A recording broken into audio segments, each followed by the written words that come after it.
Welcome to Paranormal Latte Podcast. I am your host, Dr. Kelly Renee Schutz. Sit back and relax with us. Grab yourself a really good drink. Spend an hour and let's delve into a world of chatter about the mysteries of the unexplained. Whether you are a skeptic or a believer makes no difference. It's not always in your imagination. Enjoy your day. Now that was good. We are broadcasting on the United Public Radio and UFO Paranormal Radio Networks 105.3 FM from the Gulf Coast and 107.7 FM in New Orleans. The views and opinions expressed by the host and guests do not necessarily reflect those of the audience, United Public Radio and UFO Paranormal Radio Networks, its hosts, affiliates, and/or Paranormal Latte Podcast, Paranormal Universal Press LLC, and Diamond Point Entertainment LLC. This show is pre-recorded.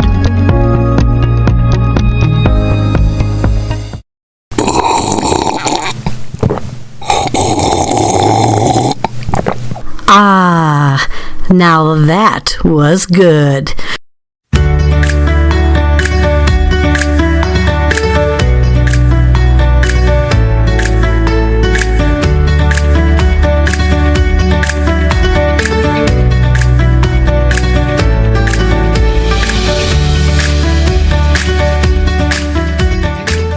Welcome back to yet another show.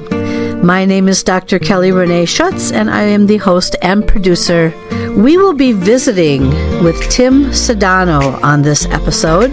He is the host of a podcast called Paranormal Insight, and he also has delved into the mysteries and realms of the paranormal, engaging listeners with fascinating stories and insights brought to the airwaves by his very intriguing guests. A little bit about his background: he was a private investigator where he honed some of his skills. He was led to NASA where he learned more than he probably should have, and he has had an impactful experience and life in the U.S. Air Force in the ROTC program. He channels his passion for storytelling into filmmaking and also boasts several award-winning films to his credit.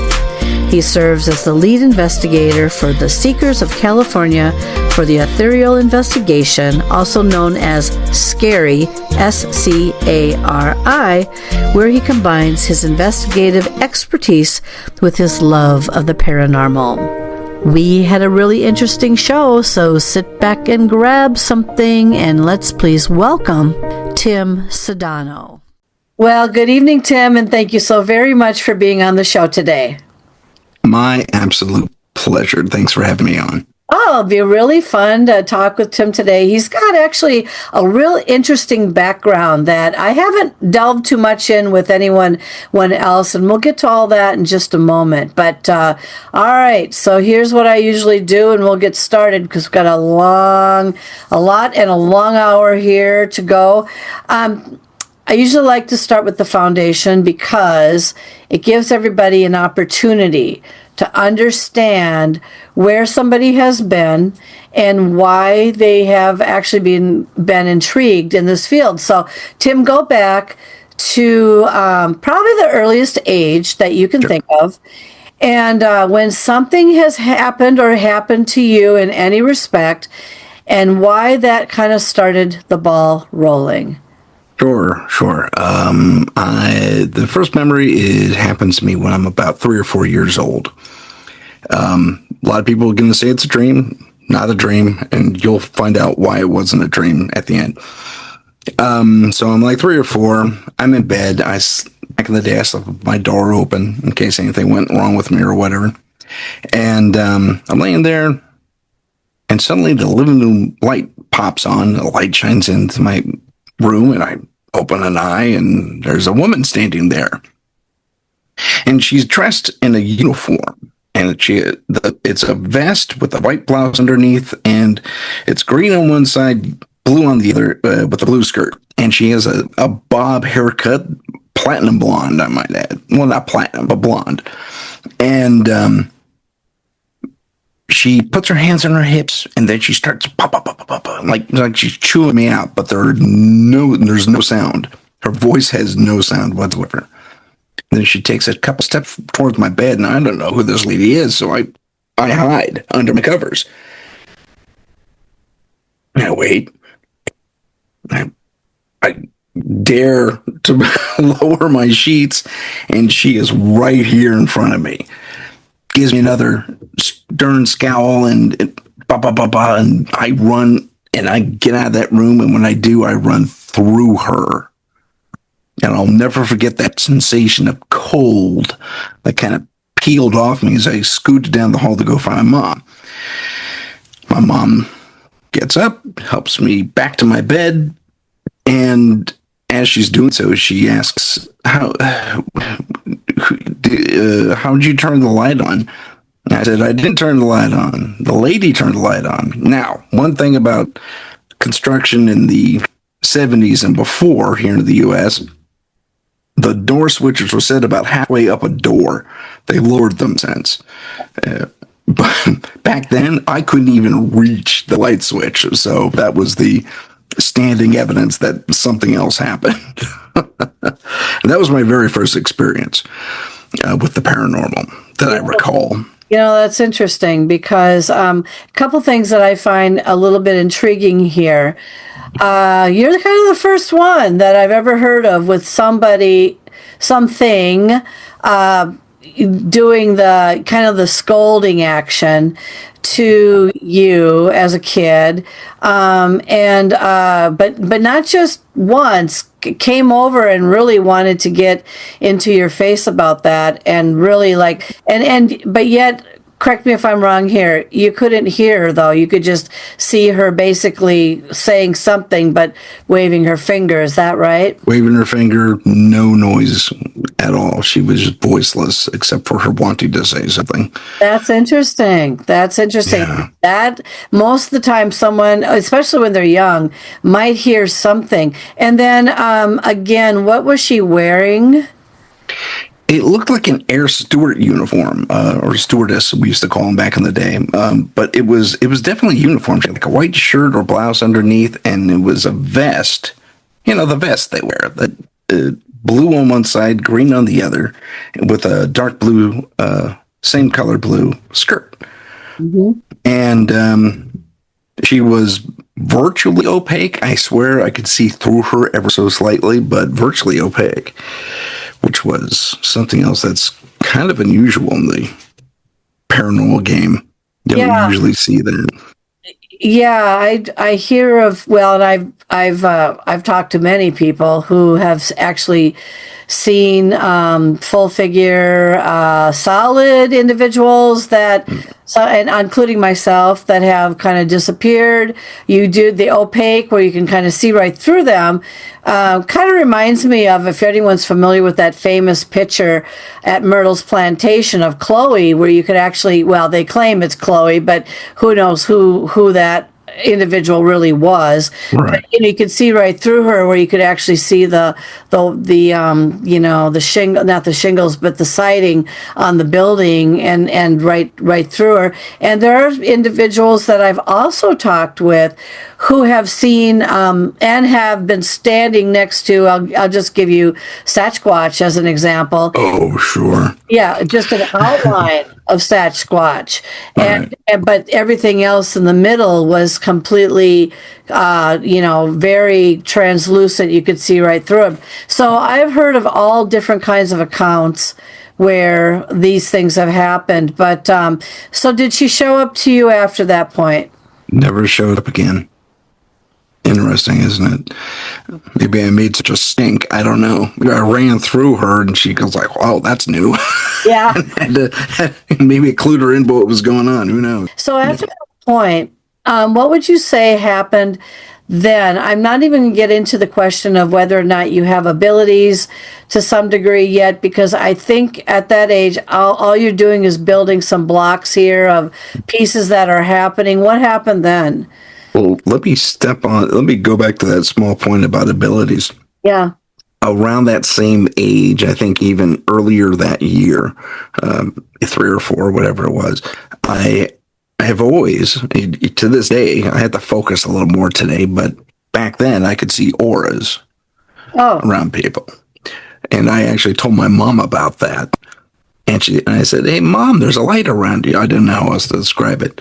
And she says, "What?" I says, "Yeah, there's a light around you. Do you see it around other people?" "Yeah." "Do you have one?" "I don't know." And I went in the mirror. "Yeah." Oh, even the mirror showed it, huh? Yeah. Yeah. That's kind of cool. So I've always been able to see auras, and I do have some sort of psychic whatever. It's not the most powerful thing in the world, but it is there. No, but it's interesting because just recently, within the last couple of years, I've had my auras. I don't know how great the software is, but there is software that can actually perhaps see these colors that are around an individual. So, what colors did you see? Chiefly, it was a very light blue with a white outline. And my mom was in a happy space. I've seen her in a less happy space, and it goes kind of orangey red, kind of maybe with a hint of yellow in it. So when she gets angry, I can kind of pick up on that. Just if I focus. Like I said, when I was younger, it was a little bit easier to perceive, but. No, that's interesting. Yeah. That is very fascinating too, because I think more people now are getting their auras done, and mine usually turns out to be kind of bluish, purplish, blue, Okay. Blending into purple.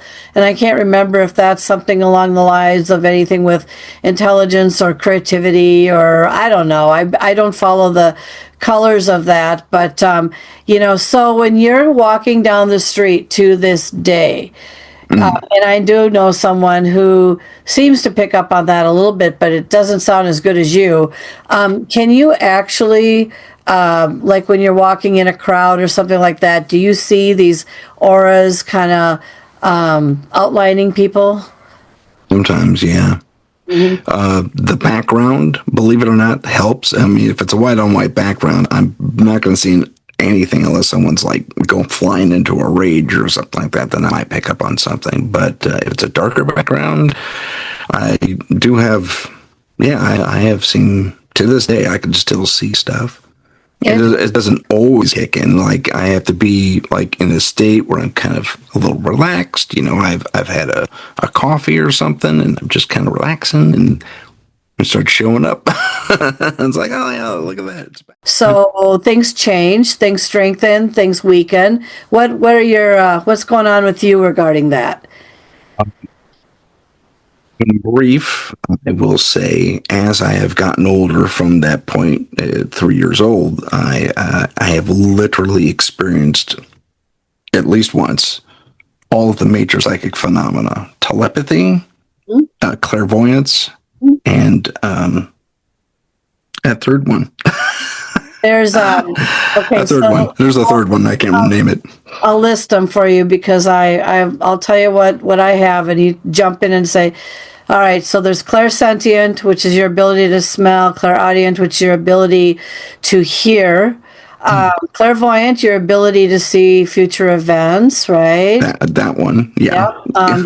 Telepathic. Myself, I do have the ability to hear voices that aren't female or male, but rather just something that's channeling either to me or through me sometimes. Okay. I'm psychokinetic, which means, or at least I've been told, the ability to affect things or move objects. Another one is telekinesis, which is the ability to move things from a distance, which I have apparently done, and or something has done it. It's very interesting. Interesting. Did I hit any of the buttons there yet? Clairgutance, which I can't remember what clairgutance is. I can't remember what that one is, but I have that one in my book, one of my very first books. So there's also what's that called? Psychometry.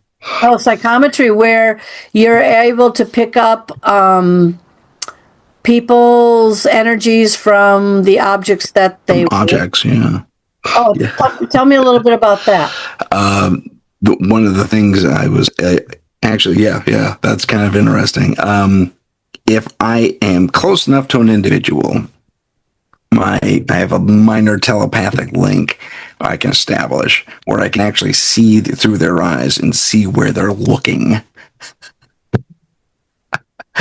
That came in handy as a PI, believe it or not, when I did private investigative work. It didn't always work, and it was, distance matters because I'm not that powerful or whatever, or practiced. But yeah, that was around 18 or 20. That came in really handy. And then I had this one incident with my sister. She's not technically my sister, but I think of her as my sister. And we were sitting in the car one day, and this huge, old school monster truck. Someone just really wanted a monster truck and decided to turn their car into one, or truck into one. And we both notice it. And then she says to me, "My God, that's a big truck." And I said, "I know, right?" And she turns to me like I have grown antlers. And she says, "What are you talking about?" And I said, "Well, you just told me about the truck, Tim. I didn't say a word to you. I thought something like that." And I said, "Bull." And we go back and forth a little bit. And she says, "Tim, I think you're telepathic. I've only done that with one other person." And that was my biological brother, who had passed a few years earlier at that point. And I was like, "Oh, wow, that's crazy." And I remember a specific sensation at the back of my head, like rattling, like a nerve twitch almost, but it was in my skull. You know the bump at the back of your skull here? Yeah. Yeah, that's where I felt it, but underneath. There was a physical sensation associated with it. And then I had a clairvoyant thing in high school where it was the end of the year. We were just kind of goofing off. It was PE, and coach didn't have anything else to do, so he dragged at the flag football thing, and we started playing flag football. And me and my buddy Randy walk off early because, forget it, we're going to hit showers early. There's nothing for us to do, really, and coach was cool with it. And then I hear this cue.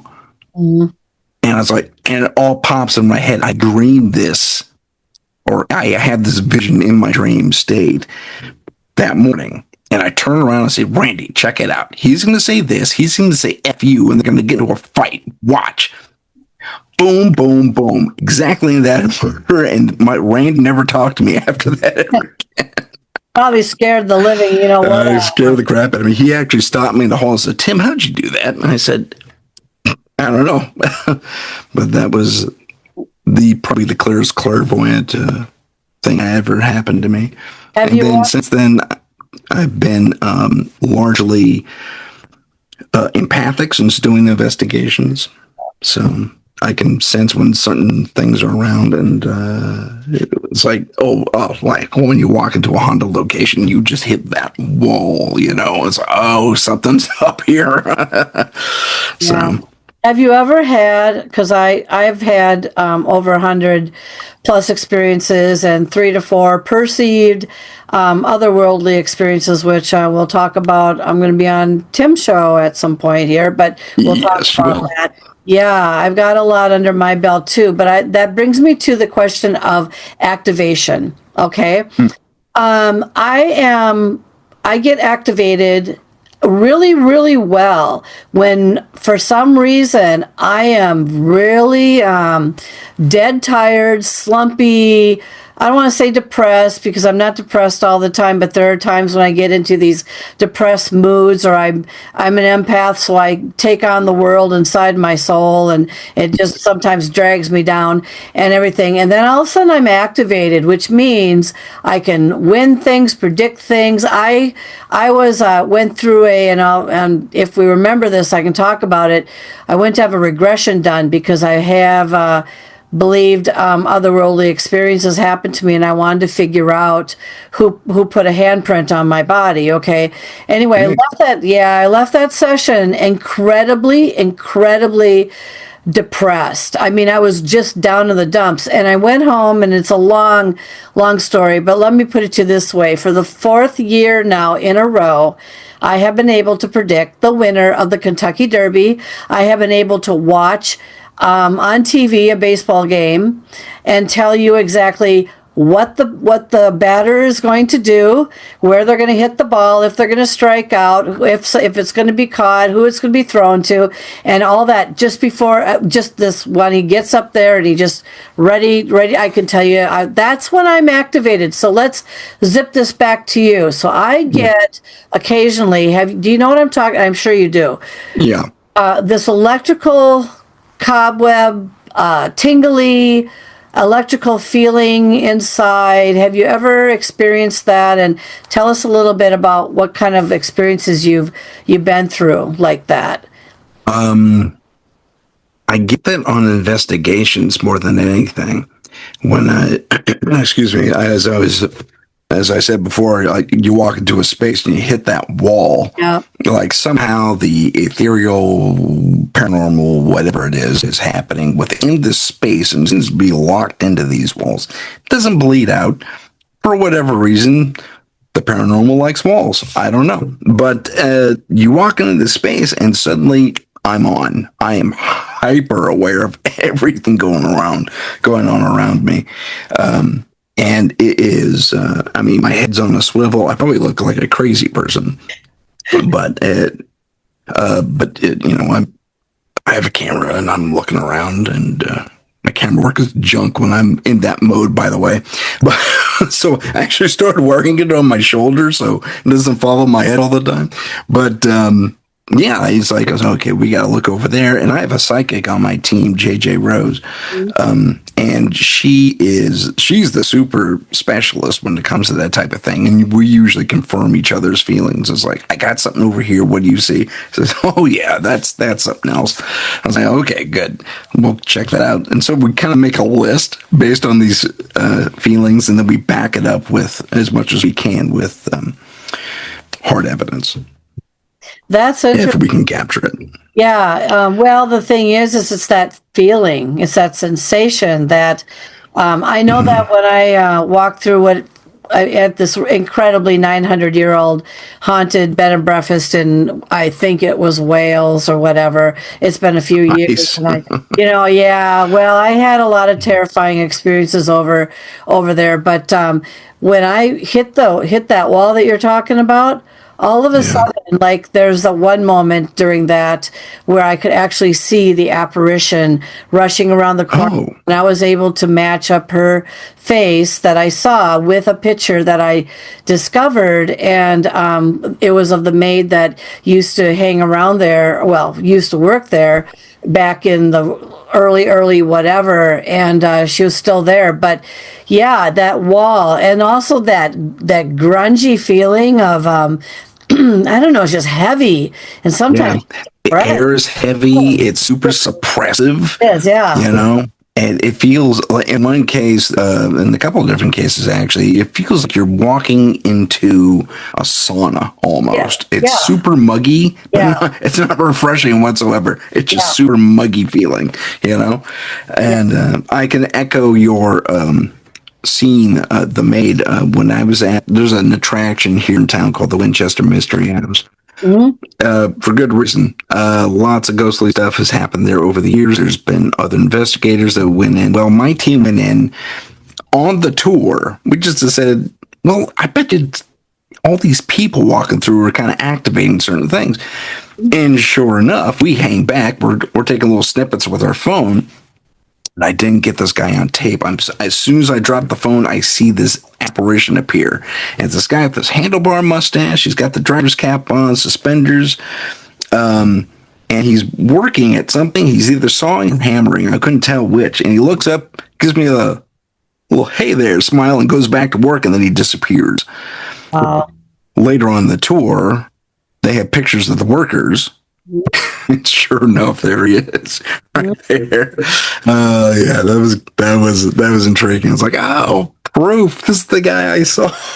Yeah, but you know what? what? Cool. just like you having the ability to see these auras, your eyes, for some reason, and not everybody's eyes can pick up on stuff like this. I mean, cats and dogs are very sensitive, and they can see things and hear things and smell things long before we know it. And that's fascinating, because not everybody gets an experience where they can. Was he? Did you say he was kind of translucent, but He actually had kind of a purple hue to the whole scene. It was weird. It was like looking into another time. It was just that little moment. It was kind of purple hued a little bit, not like deep purple or anything like that, but purple hued. Yeah. Very interesting. And he was as solid as anyone else. That was the other thing. Yeah, that's the fascinating part about all this. I bring this up on my shows periodically, that there's a gentleman that I know.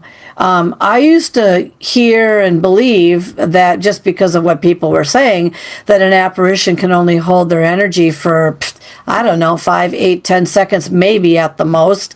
And this guy that I interviewed years ago, I'm going to have to get him back on again.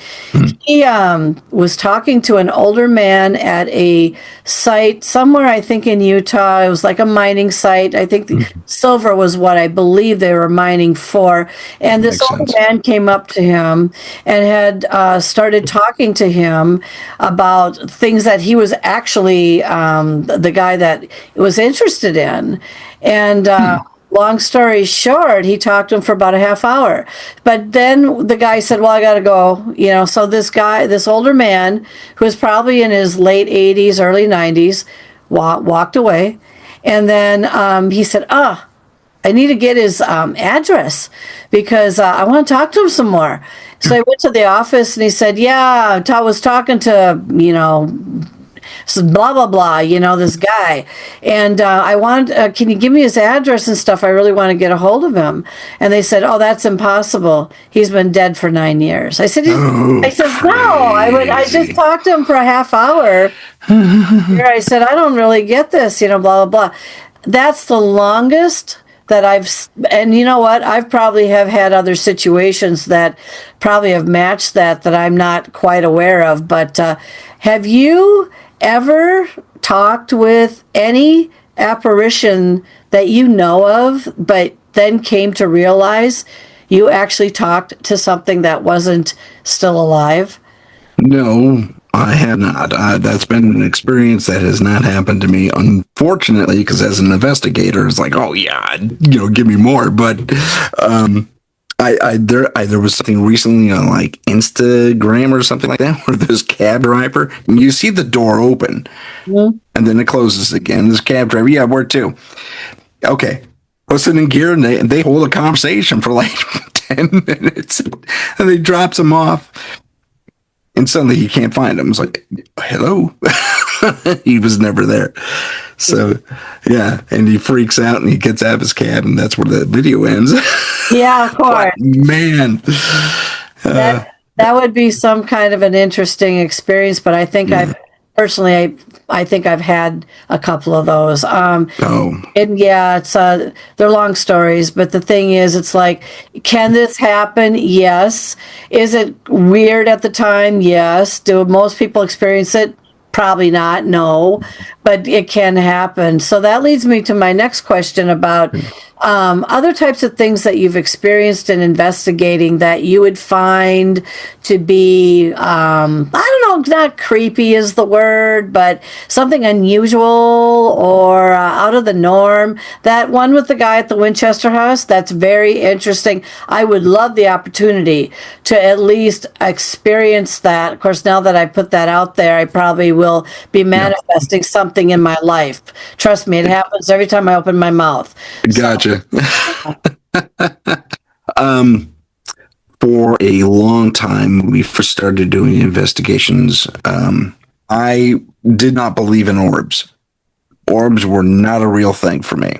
And then we did this one investigation that was just literally had everything from poltergeist activity, full-bodied apparitions, phantom noises, phantom voices, and apparently orbs, because one flew through me from my back, out my abdomen, then through my arm, out the other side, and we caught it on tape. And it wasn't a bug, because bugs don't do that. And it was eye-opening for me. So there's that orb experience, and then that went away. I'm so sorry. No, it's okay. I will capitalize on what you just said. So I'm pretty good when it comes to orbs now. I can kind of tell when they're intelligent. I've never really delved into residual orbs yet because I don't really see those. I do know about portals. I do know I've had portals. I do know I've had many experiences that the average individual will never have in their lifetime. That's probably why I do this show. But anyway, the thing with orbs, though, is that I also know that going through you like that, I've heard of only a couple situations, but I'm going to ask you the question. When did you capture that on tape or film, and when it went through you, or did you actually feel it go through you at the time? I captured it on tape, and I responded to the second entry through my arm by scratching that exact area. Oh, interesting. Okay. Yeah. Interesting. I was wondering because sometimes people do, like even when they walk through, the possibility of walking through an apparition or something, they get an incredible sensation. For me, it's dizziness. I get dizzy and a little delirious, and my energy drains immediately. And I've had all kinds of things happen to me with that respect, because they always want to be hanging around. But that's another question for you too. It's like you were mentioning before about abilities. I want to just jump back for a moment. Sure. Do you have the ability of remote viewing? I am not great at remote viewing. I have tried it before.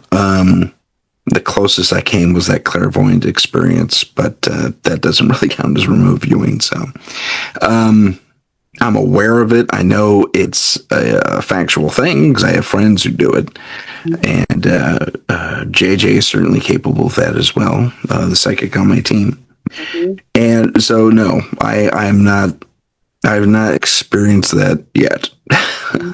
Yeah, well, you had mentioned earlier that sometimes things just kind of come and they go, and I find that with I have to be in certain not moods but frequencies of within my body, or that where I really, and when I start to activate, I know I'm activating. A lot of times I'll mumble it out like, oh my God, I'm activating, because I can feel it, and then it's like, yeah, just drive me to the nearest casino and we'll win a jackpot. Let's do it. Yeah, I know. Yeah, it's time because I'm activating. The Vegas trip. Let's go. Yeah. Oh yeah. Well, sorry, I dropped my little. That's okay. Are you still there? Yeah, I'm still here. Drop my pen. Sorry. Okay. All right. So, where have been some of the most interesting places that Winchester House?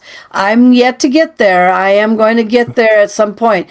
What other interesting places have you experienced? Most of my clients tend to have their own homes or apartments or something along those lines. That's been the bulk of my experience base, is at private residences. So when it comes to stuff outside private residences, there's the Winchester House, and very, very recently there was I had an opportunity to visit a mission in the Mission Santa Monica. No, I'm sorry, that's incorrect. San Miguel, Mission San Miguel. And if I'm being completely honest, it was just on my way home. Because I was driving up from down south, and I had to use the restroom. I'm not going to lie to you or your audience. So I go in there, and they're starting to close down. Mm-hmm. And to my knowledge, I don't think it's an active monastery anymore. I don't think so. Like San Juan Capistrano is still an active monastery. You can still see the monks walking around and stuff, but at that place, I don't think there is. Yet, I swear, I saw a monk rounding the corner, and he kind of kind of gave me the side eye, gave me a little nod, and I nodded back, and off he went. And that was a few days ago. I thought, yeah, but then you go outside, and it's like, you read the placard, which I did, no longer active. I was like, oh, okay. Yeah. Sounds to me like it's still active. Yeah. But you know what? I mean, being there and investigating it and stuff, and again, you with your abilities, I would doubt, I'm just throwing the coin up in the air, anyone else that investigates with you and doesn't always maybe see things that happen very quickly, that you see them and it's like, boom, it's just done and gone. Have you ever had that experience of being with somebody and then you see it or something happens and they're like, what, and completely miss it? All the time. Never fails to happen. It's like, did you see that person over there? No, I didn't. Oh, okay. All right. I have a question about your eyes. Your eyes seem pretty remarkable to me, and the ability to see things. I mean, just the idea that you can see auras, very, I agree with you, against a kind of a solid background that's not white would help to bring out these things. Or maybe if you're really on internally, you can see these things. When you get your eyes checked, have you ever had anybody or any eye doctor say to you, you got some really interesting whatever, in your eyes? Have they ever said anything to you like that ever? Because they look in with their, and stuff. No one's ever come back and said anything like that. I mean, I wear glasses because I have an astigmatism, but the when it comes to like the cones and rods in the eye and the optic nerve, no one's ever said anything special. I am aware that I have a dead zone in my eye. Oh. One of my eyes. It's from an old injury when I was a kid. But so it killed that area. And if I look at certain things at a certain angle, like it'll go black and white versus, normal everyday color. But I had to really be like looking around in order to make it happen. That's interesting. Yeah, that's interesting. But no one's ever medically seen anything like that. Although I am aware of certain studies that have actually looked into psychics and their ability and what their physical, is this a physical function or is it a mental function? Especially in women that, especially if they're mothers or have even gone through the process of, becoming pregnant and all that fun stuff, their frontal lobe goes through a massive change. And there's a lot of chemical stuff happening there. In fact, this happened to a family member of mine. And she is a strict, staunch, I don't believe in this paranormal stuff at all. It's complete garbage. And then she started her mediumship. It just clicked in. She was doing therapy. She's a therapist. And she calls me one day. She says, Tim, I know you're into this stuff. Don't think I'm crazy. Always what clients say and newcomers come into this stuff. I said, don't think I'm crazy. I'm listening. You're not crazy. What's happening? She told me about it. She says, the last couple of weeks, these people have been showing up during my session related to the client. And they keep giving me background information. I said, what? Really? She says, yes, but I don't know where they're coming from. It doesn't make sense to me. And I said, it sounds like mediumship to me, like something opened up.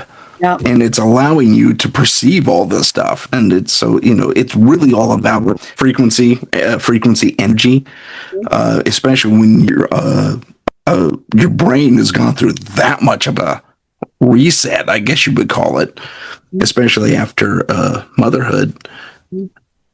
Your perception changes radically sometimes, as is the case with my cousin.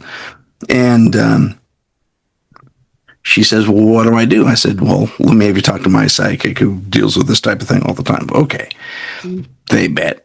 And she said, I I think I can control it now. Like at one point, I was like, oh, okay. Try and call up someone related to me. Yeah. Okay. So we do a test. Mm-hmm. And while she doesn't hear things, she's like me. She doesn't hear stuff, but she can see stuff. Mm-hmm. And not that I'm as powerful as she is at all. Calls up a friend of mine, and it took a while describing him and what he looked like and certain gestures he was making, just to kind of clue me in. It's like, oh, I know exactly who that is, and I name him. And the spirit apparently standing next to me says, yep, that's me. And I asked him a specific question because he had passed early in his life. He was my age. And I said, was it this, that, and the other thing? Because the circumstances of his death was not suspicious necessarily, but it kind of made sense. That was a given medical condition that went undiagnosed. And I said, is that what happened to you? And he says, yeah, apparently. And she relays that to me. It's like, okay, well, case closed. I'll miss you, man. And he gives me one of these again, and off he goes to wherever. It was great. It was a great moment. And it was good for her, too, because she finally got to see a more positive aspect to this ability. Mm-hmm. Whether she still employs it or not, I don't know. But it's been a boon. At least initially, it was a boon for her. That's not a scary one. That's fascinating. Well, was she recently pregnant, or was she? Did she have children or not? At some point, yeah. And then all of a sudden, just something awakened and did that, or was she recently a mother? Became a mother. At the time, she had. I think her second child had just turned 1, and it just seemed to pop on disability. As is the case with a lot of stuff, actually, related to this field. Yeah, that's interesting. It reminds me of that movie. What was it called? Ghost, with Demi Moore and Patrick Swayze. All of a sudden, the woman was this exact same way, and then she's like, "I don't know, but I've got this whole room full of people right now that want to chatter at me. Would you just all just go away?" That is fascinating. To this day, she sounds like she still has this ability. To my knowledge, yes. I haven't spoken to her in a little bit. I should probably call her. But last I heard, yes.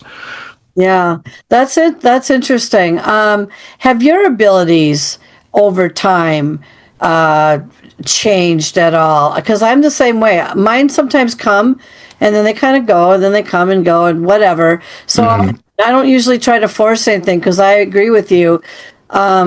The pineal gland is right about here, the frontal lobe area, and I always tell people I'm a lighthouse 24/7, but the gift shop is always closed up there, So it's like, how have you felt about that with yourself?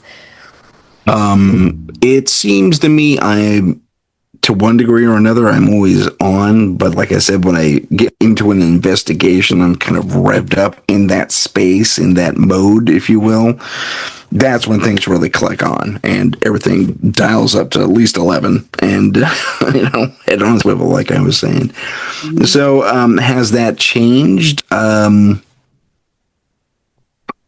in the fact that I'm aware of what is happening. Like, you get the physical sensations that go with all that, and I know I'm used to it. I know what it feels like. Mm-hmm. Whereas in the past, it's like, what's that? That's weird. And suddenly these weird pictures and stuff start floating through your head, and it's like, oh, okay, that's weird.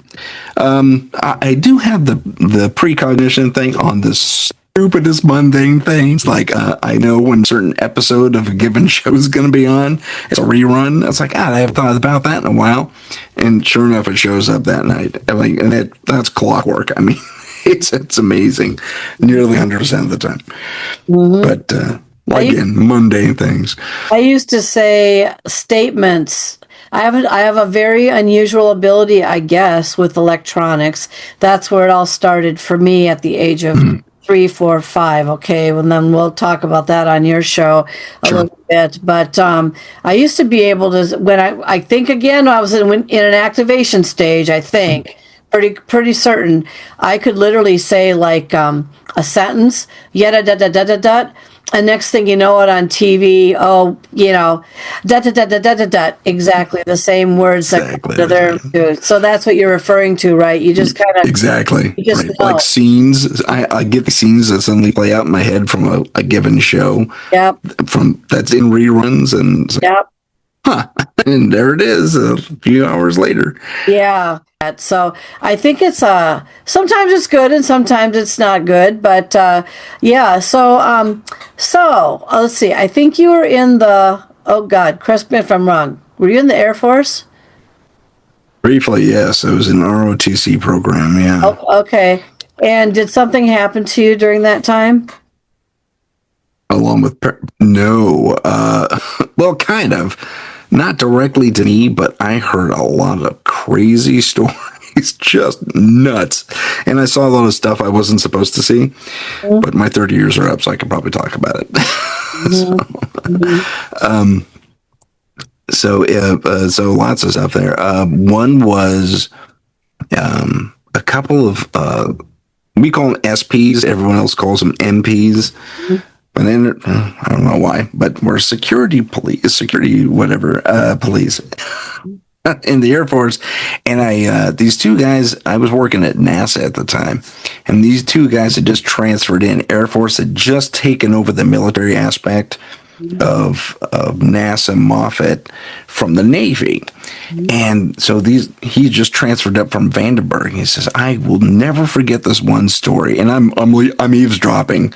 I mean, I was late back for my lunch because I wanted to hear this story. And so he says, yeah, we're on patrol at the one end of the base, and they got those little warehouses there. No one really uses them. And as we come through between these two larger buildings, we see this flash in the sky, maybe about 30, 40 feet up. Mm-hmm. And they look at, and they don't see anything. He and his partner stop. They don't see anything. I'm like, okay. And they march on and continue their patrol route. And then suddenly, have you been at those traffic lights that are only visible and when you're at the right angle? Yeah. Oh, okay. So that effect, but imagine that on I'll call it an airship, but it was something else. So imagine that effect, like you walk into the visual spectrum of this thing hanging in the sky. And he described it as being about maybe 200 feet long. It was just a cigar-shaped thing. And it had these geodesics.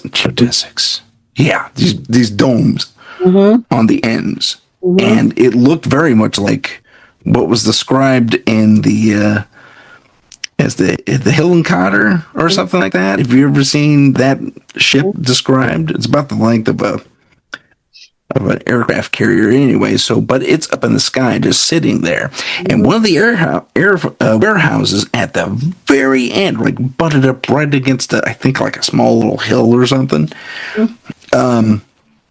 is open and active. And they didn't think it was. So they're kind of taking this whole picture in, because there's these dudes pushing these pallets in, and there's a flash up of this ship. So what's going on? What's happening? And they continue, they start double timing it toward this warehouse, and then they fall out of view of the whole thing, and that the reverse of that effect kicks in, and they can't see it anymore. Yeah, right. Yeah. It's like they were at the right angle. They found the sweet spot in this thing's field. Yeah. And so they report it. Mm-hmm. And then the CEO says, okay, do not write this report. Okay. We'll call it a soft report. Yeah. I'll make a note of it somewhere, but this is not to be logged. Okay. Got it.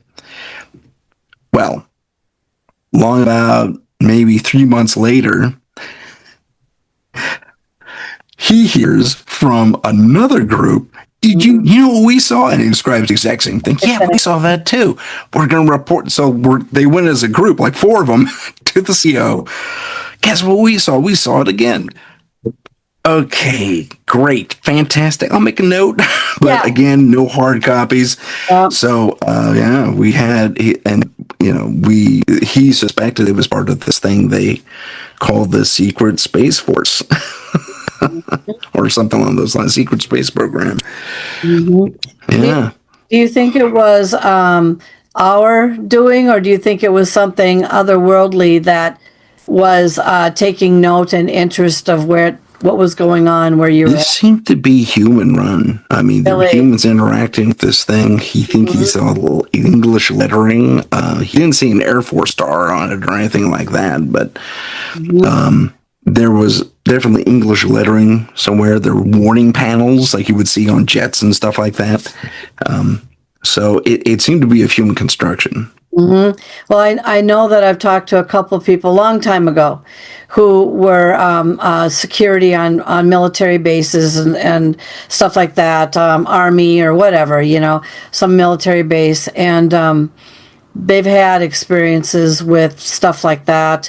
And of course, I'd ask the question, was it something we were involved in, or was it something otherworldly that took interest of that base? Because it's kind of odd, which leads me to my final question for you on the show tonight, which is, do you think, or do you believe, or are you certain, have you ever had any kind of otherworldly, and I'm just using that very vaguely, but experience? Have you ever had that, other than the fact that you saw this ship, but that's, okay, set that one aside, that you know of?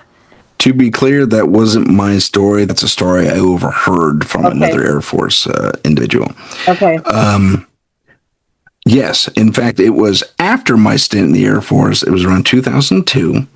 I'm working at for a DJ company, and we're at the Santa Cruz Beach Boardwalk doing an event. And we're loading in, like you might expect. All the big speakers and all that stuff. And as I'm loading it in, this individual kind of catches my attention because she is a child. I make her 12 by her height, give or take. And she's pale white, wearing a red striped shirt, kind of like Waldo, red pants, and she has gigantic sunglasses on with a red rim. And she has red shoes, by the way.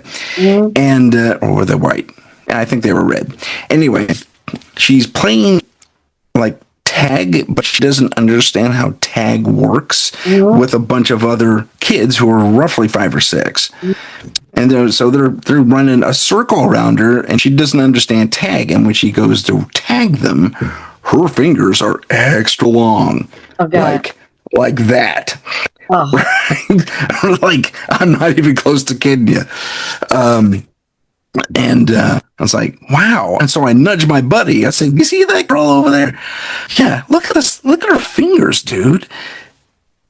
Yeah, crazy, weird. He just wants to get into the venue, right? So I have a minor confirmation about what I'm seeing. So I help him load, but I'm still keeping an eye on things.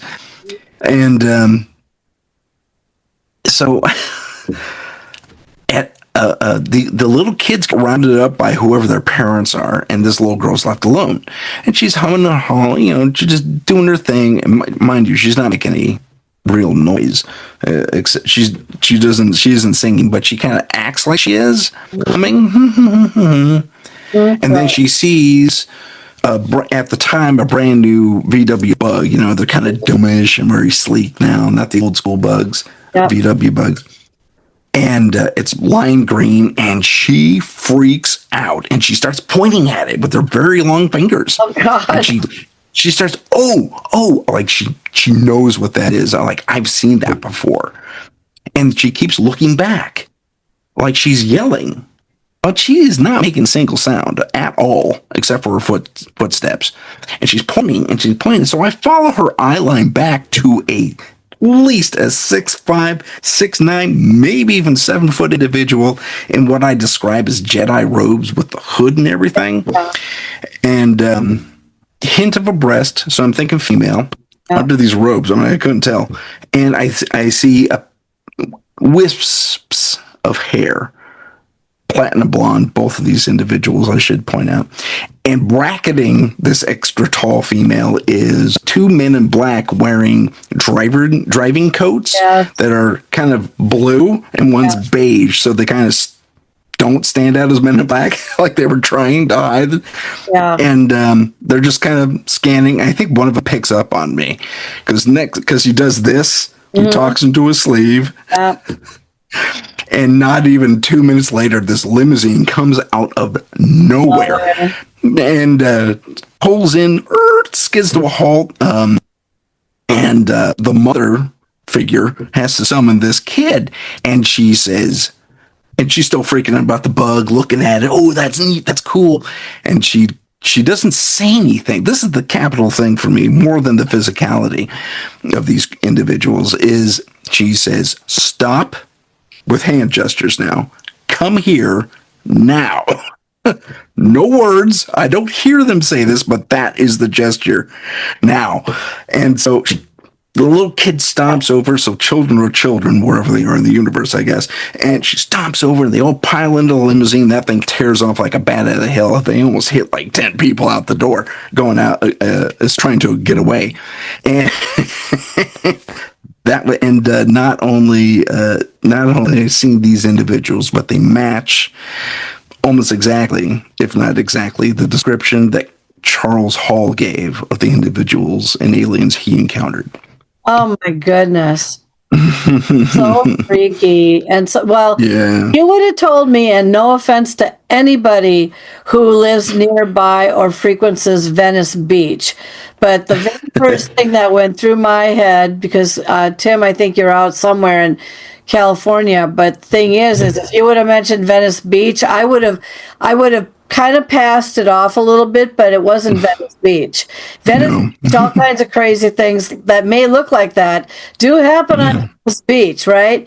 But you describe is so, as they would say, otherworldly and something that is almost so hard to get across to someone. It's like, I love the description of the fingers, how all of a sudden they... Oh, the mother had those fingers too. So God, imagine an adult with those things. Oh, that is weird. And then I love the disguise of the men in black, but they're trying to wear something else and trying to fit in, but they don't fit in because the way you described all of this, they don't fit in at all. It's just like something from a circus, Virtually, yeah. Virtually. Oh my God. And how long did that happen? This happened around 2002. Oh my goodness. So about 23 years ago. Yeah. Very, very creepy, but a good way to end the show. Tell them a little bit about how they can find you. Sure. Let me tell you about the show real quick. It's called Paranormal Insight, as you see right there, PI for short. Paranormal Insight is the name of the show. You can find it on YouTube at paranormal_insight. Or if you go to the Instagram, I'm at paranormal.insight. And so remember that distinction. Don't get them confused because you won't find me otherwise. Just look for the green PI, basically. That's my logo. And if you need to contact me directly, I am available at paranormal.insight.podcast@gmail.com. Thank you so very, very much for being on the show today. Thank you for watching and listening to Paranormal Latte Podcast. We have been broadcasting on the United Public Radio and UFO Paranormal Radio Networks, 105.3 FM from the Gulf Coast and 107.7 FM in New Orleans, as well as several listening platforms. The content, music, and creative sound effects as heard on Paranormal Latte Podcast are copyrighted and licensed commercially to Dr. Kelly Renee Schutz. Please do not reproduce in any manner without the express permission of Dr. Kelly Renee Schutz, Diamond Point Entertainment, LLC, Paranormal Universal Press, LLC, Paranormal Latte Podcast, and or any affiliated networks such as the United Public Radio and UFO Paranormal Networks. The opinions and information expressed by the guests, hosts, and sources as heard and seen on the Paranormal Latte Podcast are not necessarily those of Diamond Point Entertainment, LLC, Paranormal Universal Press, LLC, Paranormal Latte Podcast, and the United Public Radio and UFO Paranormal Networks, as well as their producers. Although the content of the shows may be interesting, the information and opinions within are deemed for entertainment purposes only. Subscribe to continue your enjoyment and interest, and thank you for making Paranormal Latte Podcast part of your day. Now that was good.